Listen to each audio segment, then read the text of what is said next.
नमस्कार. चला बघूयात मोबाईल डेअरीमध्ये 90 सेकंडमध्ये फॅट SNFद्वारा रेट चार्ट कसा तयार करायचा. दरपत्रकवरती क्लिक करा. वरती बदल करा यावरती क्लिक करा. इथे तुम्हाला नवीन पान उघडेल. तिथे फॅट प्लस SNF सिलेक्ट करा. खाली दरपत्रक वरती क्लिक करा. तिथे प्रति फॅट SNF पॉईंट सिलेक्ट करा. तर इथे आपण फॅट स्टेप टाकणार आहे. तर आपला कमीत कमी फॅट 2.5 पासून सुरू होईल. तो 50 पैशांनी वाढ होईल. तो आपण 3.5 पर्यंत वाढवणार आहे. 3.5च्या पुढे आपण 30 पैशांनी वाढ करणार आहे.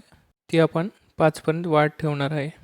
5 हा आपला फॅटचा शेवटचा स्टेप असेल. तर आपण इथे 5 या स्टेपमध्ये 0 टाकून ठीक आहे करणार आहे. तसेच आपण SNFचे स्टेपसुद्धा ॲड करणार आहेत. SNFवरती क्लिक करा.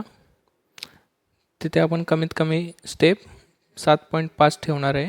ती 50 पैशांनी वाढ करणार आहे. ते 8.5 पर्यंत वाढ ठेवणार आहे. ती 8.5च्या पुढे आपण 20 पैशांनी वाढ करणार आहे. तर ती वाढ आपली 9 पर्यंत असणार आहे. तर 9 ही आपली लास्ट स्टेप असणार आहे. तर आपण इथे स्टेप रक्कममध्ये 0 टाकायचं आहे व ठीक आहे करायचं आहे. तर आपल्याला इथे 3.5 8.5 हा 34 पाहिजे. आपला इथे 3.5 8.5 हा 11 दाखवत आहे.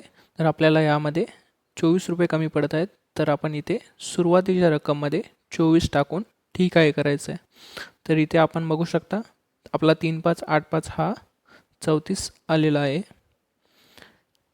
तर ते आपण सेव्ह करून घ्यायचं आहे. तर अशा प्रकारे आपण फॅट SNFद्वारा रेट चार्ट तयार करू शकतो. धन्यवाद.